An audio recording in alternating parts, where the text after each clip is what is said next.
बच्चों, welcome to my YouTube channel जोजस study. मैं हूं ज्योति गुप्ता। मैं लेकर आई हूं 6th क्लास की मैथ्स, जिसकी एक्सरसाइज है 4.3 और क्वेश्चन है हमारा पहला। तो पहला हमारा क्वेश्चन क्या कह रहा है, नीचे दी गई आकृति में कोणों के नाम लिखिए। ठीक है, तो एक हमको आकृति दे दी गई है।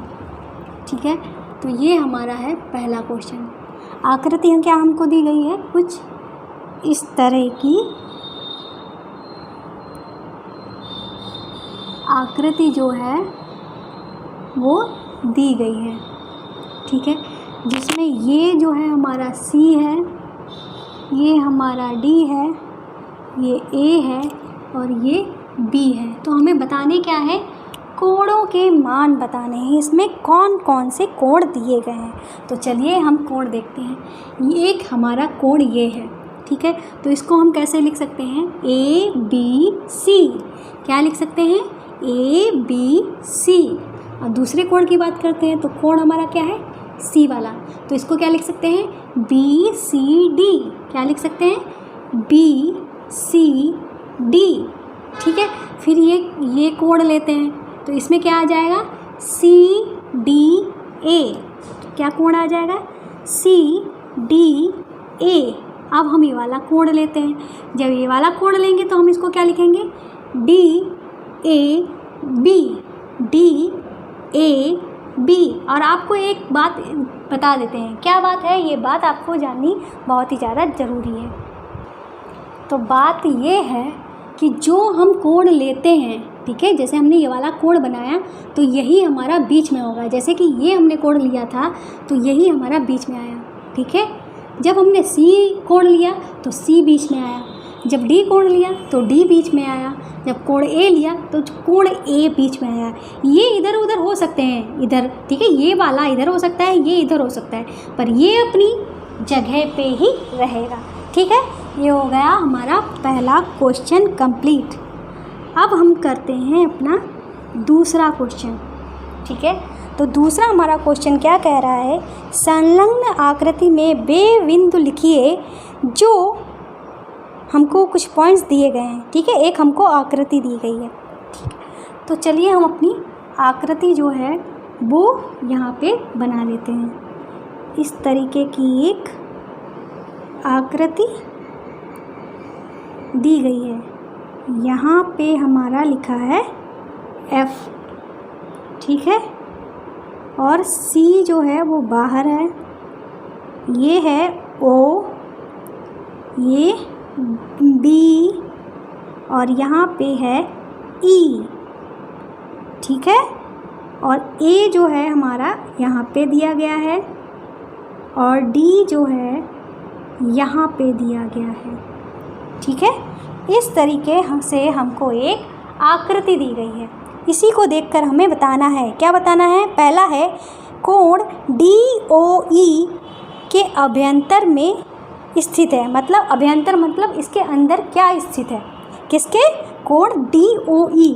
तो D कहाँ है, DOE, मतलब इस कोण की बात कर रहे हैं। तो ये कह रहे हैं कि इसके अंदर कौन स्थित है।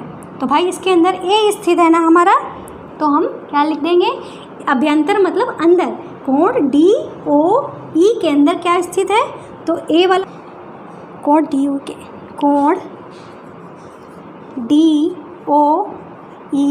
के अंदर, अंदर लिखो या अभ्यंतर लिखो, ठीक है, अंदर हमारा क्या है, A है। ठीक है, अब B वाला जो है वो इन्होंने क्या कहा है, अभी चल रहे नीचे, ठीक है, बैठो तब तक। तो B वाला जो है वो क्या है, कोण EOF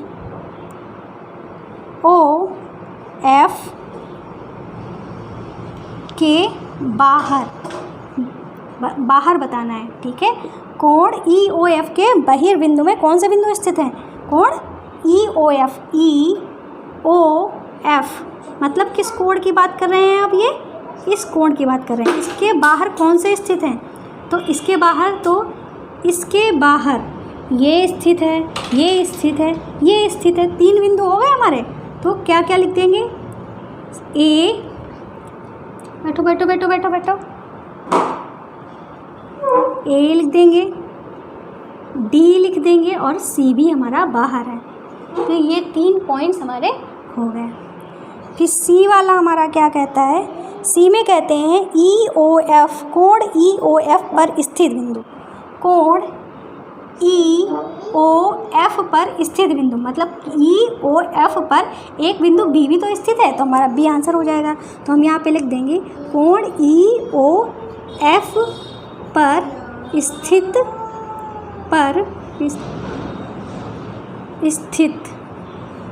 तो वो कौन है हमारा, बी। ठीक है, इस तरीके से ये जो है हमारे आंसर हो जाएंगे। ठीक है, ये हमारा दूसरा क्वेश्चन जो है वो कंप्लीट हुआ। ठीक, अब हम अपना तीसरा क्वेश्चन करेंगे। ठीक है, कौन सा क्वेश्चन करेंगे, तीसरा। तो तीसरा हमारा क्वेश्चन क्या कह रहा है, ये कह रहे हैं 2 कोणों की रफ आकृतियाँ खींचिए जिसमें हमें कई सारे पॉइंट्स, 5 पॉइंट्स दिए हैं, वो हमको बताने हैं। ठीक है, तो पहला पॉइंट क्या कह रहे हैं, ये कह रहे हैं एक बिंदु घनिष्ठ हो, 2 कोणों में एक बिंदु, 2 कोणों में एक बिंदु उभयनिष्ठ, उभयनिष्ठ मतलब कॉमन, चल ले बेटा।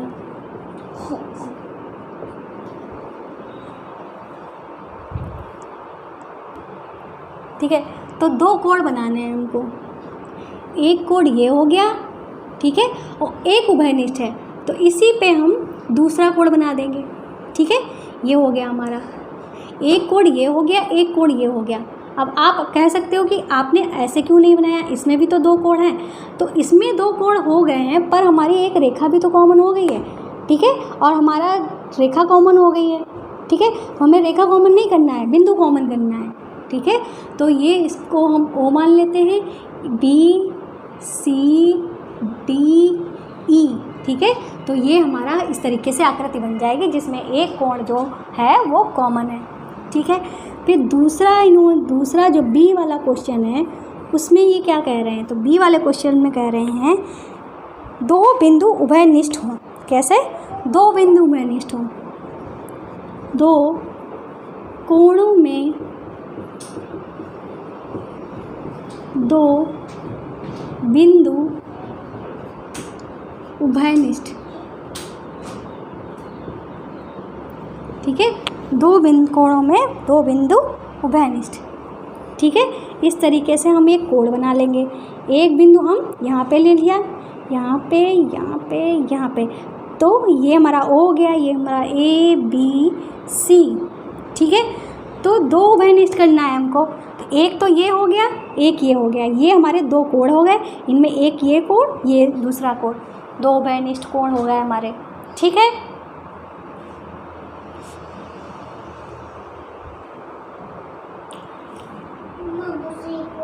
ठीक है, अब हम यहाँ पे बिगाड़ते हैं थोड़ा,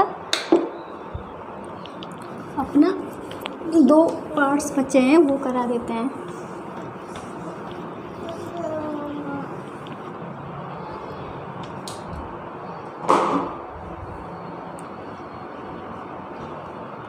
अब हम सी वाला करते हैं। ठीक है, तो सी में क्या है, ये कह रहे हैं उसमें 3 बिंदु उभयनिष्ठ हों। ठीक है, 3 बिंदु उभयनिष्ठ हों तो कैसे बनेगा, देखो इस तरीके से, ये 2 कोण बन गए हमारे, 2 कोण बन गए, इसको हम ए मान लेते हैं, बी मान लेते हैं, सी मान लेते हैं, और ये हम ओ मान लेते हैं। 2 कोण भी बन गए। कितने बिंदु उभयनिष्ठ, 1 बिंदु, 2 बिंदु, 3 बिंदु उभयनिष्ठ करने थे। एक बिंदु ये हो गया, दूसरा बिंदु ये हो गया, तीसरा बिंदु ये हो गया। इन 2 कोणों में ये हमारे 3 उभयनिष्ठ बिंदु हो गए। फिर डी में क्या कह रहे हैं, ये कह रहे हैं हमको ऐसी आकृति बनानी है जिसमें 4 बिंदु उभयनिष्ठ हो। ठीक है, 4 बिंदु उभयनिष्ठ हो, तो 4 बिंदु उभयनिष्ठ हो तो कुछ नहीं करना है, यही हमको कर देना है। ए हो गया, ये बी हो गया, ये सी हो गया, ठीक है, ये हमारा क्या हो गया, सी हो गया, ये हमारा ओ भी हो गया। 4 बिंदु करने हैं, तो 1 ये हो गया, 2 ये हो गया, 3 ये हो गया, 4 ये हो गया। 4 बिंदु हो गए, 1 2 3 4। यहाँ पे आप ई डाल सकते हो, एफ डाल सकते हो, ठीक है। इस तरीके से ये हमारा हो गया। और पांचवा जो क्वेश्चन है उसमें ये क्या कह रहे हैं कि उसमें एक किरण उभयनिष्ठ हो, दो कोण बनाने हैं, ठीक है। हमने ये दो कोण बना दिए, ठीक है। ये हो गया हमारा ए, ये हमारा हो गया बी, ये हो गया हमारा सी, ये हमारा ओ, ठीक है। तो ये हमारा क्या है, ये किरण हमारी कॉमन मिल रही है, ये जो किरण है हमारी ये हमारी कॉमन मिल रही है ये वाली, ठीक है। ये हमारे दो कोण हो गए, ये हमारी कॉमन किरण मिल रही है, ठीक है। इस तरीके से ही क्वेश्चन जो है हमारा और एक्सरसाइज जो है पूरी कंप्लीट हुई।